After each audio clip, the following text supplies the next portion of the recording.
Ah, mieux que les trois autres. Oui, mais combien? Mieux que les trois autres. Non, mais je leur mets pas je mets une bonne note à aucun des joueurs du Real Madrid. Ils en ont pris 3. Il manquerait plus qu'il ait 8. Il y a surtout aussi une chose symptomatique ce soir, c'est qu'il y a un vrai sentiment d'impuissance qu'on a vu à Madrid et qu'on avait rarement vu par le passé. Il avait pourtant des très bons joueurs devant lui. Il n'a jamais pu trouver les solutions. Je l'ai vu ça impuissant. Il y a 2 ans, lorsqu'ils perdent 4-1 ou 4-0. 4-0 contre City. Pour moi, c'est un règle de ce match-là où ils n'ont pas existé par l'intensité d'une équipe anglaise en face. Après, il y a aussi un problème de constitution placé au milieu de terrain. On sait à quel point il a été important dans toutes les conquêtes du Real ces dernières saisons. Là, il manque clairement un milieu de terrain, d'autant qu'il y a un joueur offensif en plus. Ça confirme quand même une impression qu'on a depuis plusieurs semaines d'un Real en difficulté, battu, on le rappelle, 10 fois depuis le début de la saison. 11e fois du coup ce soir. 11e fois ce soir. François et Christophe, au-delà des cadres de devant de Mbappé, de tout ce que vous voulez, c'est l'équipe entière qui a été dominée.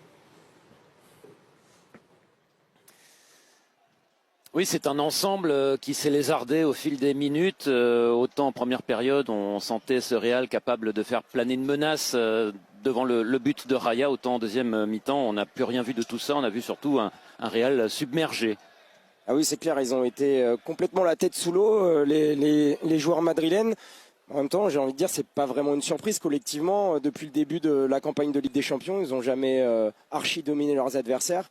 Quand ils ont eu à faire face à Liverpool en phase de poule, ça a été très compliqué pour eux. Ils ont perdu 2-0. Ils ont été battus de la tête et des épaules. Et ce soir, c'est un peu la même limonade pour eux. C'est vrai que ce Real, on sait qu'ils ont des individualités qui sont capables de faire la différence à n'importe quel moment. Mais collectivement, encore faut-il tenir le choc. Et ce soir, ça n'a pas été le cas. Real est passé presque juste.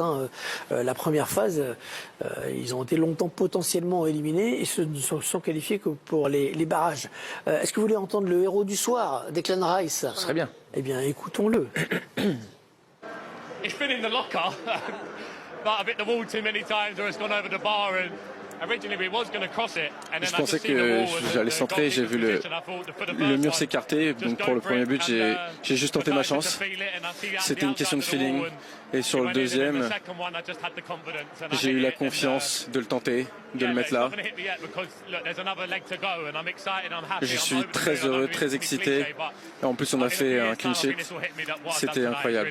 C'était super spécial ce soir. Avec la traduction de Sébastien Martins. Il a dit au début qu'il avait un magasin quand même, le coup franc. La traduction est arrivée un peu plus tard. Il a dit je l'avais en magasin. Je l'avais en magasin, mais j'étais pas sûr. Mais au fond du stock, il a sorti le bonsoir. On me dit que William Saliba est en direct avec nous, peut-être avec Dominique Armand. Oui. Ah. Il a été tranquille. Oui, félicitations William. Est-ce que vous aviez rêvé d'un résultat pareil et d'une performance pareille contre le Real? Oui, bien sûr. On savait que ça allait pas être facile aujourd'hui. On joue à la maison devant nos fans et on sait qu'il y a 2 matchs. Donc on voulait gagner aujourd'hui. Là, le Real Madrid, on vient d'enchaîner 3 matchs, toutes compétitions confondues, sans victoire. Et Vinicius, effectivement, ça pue. On passe notre temps à dire que le jeu du Real Madrid est basé que sur des individualités. Et quand ces individualités-là sont pas au rendez-vous, on est cuit. Aujourd'hui, le pauvre Vinicius s'est fait verrouiller par Timber. Quelqu'un qui a le nom d'une chaussure, Timberland. Comment c'est possible? Cette saison-là, je le reconnais plus. Franchement, quelqu'un qui était censé faire 10 fois plus. Je comprends vraiment plus ce qui se passe avec ce Real Madrid. Rodrigo, qui d'habitude en Ligue des Champions était bouillant. Aujourd'hui, là, je l'ai pas vu. Voilà, le gars, il faisait encore des interviews. Kylian Mbappé en première mi-temps, il a tout donné. En donnant tout là, il a raté de très grosses occasions. Malheureusement, dès la deuxième mi-temps, Arsenal s'est réveillé. C'est vrai qu'on a le Real Madrid et j'ai encore un petit espoir pour le match retour. Et les amis, entre vous et moi, après ce match que vous avez vu là, vous pensez vraiment qu'Arsenal chez lui vont dormir? Si aujourd'hui au début ils étaient endormis, c'est parce qu'ils nous analysaient. Mais là, au match retour, il y aura plus d'analyse. Ils savent déjà comment le Real Madrid joue. La seule chose qui me rassure, c'est qu'il y aura le retour des blessés. Et à quel joueur qui manque même qui pourra changer la donne? Peut-être Carvajal, mais à part lui, Dani Ceballos un peu. Et mis à part ça, je vois personne qui pourrait changer la donne. Défensivement, aujourd'hui, certes, on était un peu solide, mais en deuxième mi-temps, tout est tombé à l'eau. Et surtout, offensivement, notre gros problème, c'est bien beau de marquer des tonnes de buts en Liga, mais en Ligue des Champions, il face à des grosses équipes. Commencez à vous réveiller un peu. On s'est fait tabasser par toutes les grosses équipes qu'on a affrontées cette saison, à part Manchester City qui est malade là. Après, il y en a qui diront, ah, Atlanta, c'est une grande équipe. C'est vrai que c'est une grosse équipe, mais moi, je vous parle vraiment des grandes équipes. Tu vas pas t'en sortir comme ça, hein. Parce que d'habitude, tu sors toujours dans les mailles du filet. J'ai parlé de Kylian Mbappé, j'ai parlé de Vinicius, j'ai parlé de Bellingham. Mais il est temps de parler de toi, Rodrigo. Bon, avant de poursuivre la vidéo, n'hésitez pas à aller me suivre sur YT, le débrief sort tout de suite. Vous en faites pas et je vous réserve une surprise. Voilà, Abdé, ça va toi, vous abonnez en masse, vous donnez énormément de support à la famille en bien. Très, etc. Des très nuls. Une piètre performance. Une performance digne de Casper. Une performance dégueulasse. Et ce qui me fout le seum, c'est qu'il y en a certains qui disaient quoi? Oui, non, tiens, Rodrigo, il mérite beaucoup plus, sachant qu'il ne regardait pas tous les matchs du Real Madrid. La problématique de ce joueur, c'est qu'il est très fort. Il a un potentiel extraordinaire. Il peut être l'un des meilleurs joueurs au monde. On le sait tous, Rodrigo. Il a ce potentiel-là. Mais le problème, c'est qu'il n'est pas régulier. Un coup, il va te faire un bon match. Un coup, il va te faire un mauvais match. Un coup, il ne sera pas régulier. Un coup, il va tomber dans les pommes. Un coup, il va tomber dans les comas.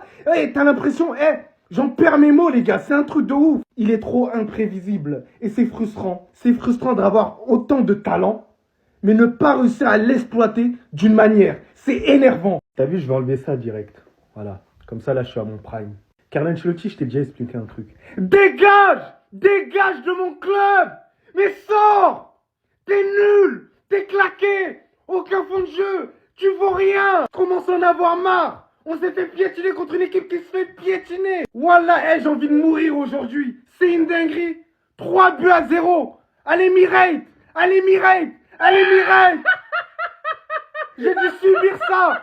J'ai eu confiance en vous! Je me suis déplacé pour vous à Valence! Vous m'avez humilié! Malgré ça, j'étais derrière vous! J'étais derrière vous! Et j'attendais une réaction! J'attendais de l'envie! J'attendais une domination face à cette équipe d'Arsenal! Ce que vous m'avez donné, c'était une bouse aujourd'hui! Vous avez chié sur tous les Madrilènes aujourd'hui!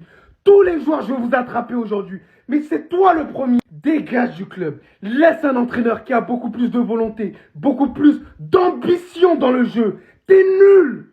T'es nul! T'es nul maintenant! T'es nul maintenant! On est nul maintenant! On est nul! Mais les gars, on est nuls maintenant. C'est ça, on vous le dit depuis le début de la saison. Mais vous êtes tous là, ouais, la victoire, la victoire, la victoire, la victoire, la victoire, la victoire. On est nuls. Oui, je veux jouer la carte de la folie aujourd'hui. Parce que j'ai pas de justification. On ne vaut rien.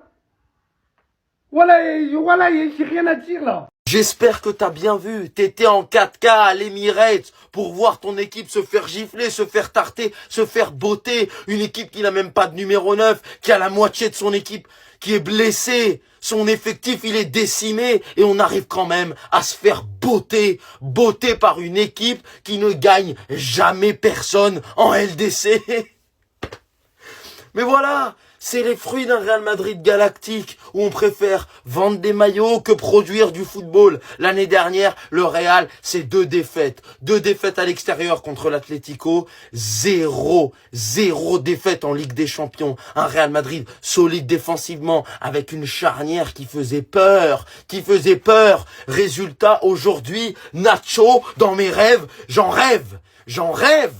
Le départ de Toni Kroos, tu le remplaces par qui? Par Mbappé. Mais non, Ancelotti qui demande des latéraux depuis 3 ans, l'équipe qui ne joue pas bien depuis 5 ans, ça tu t'en fous.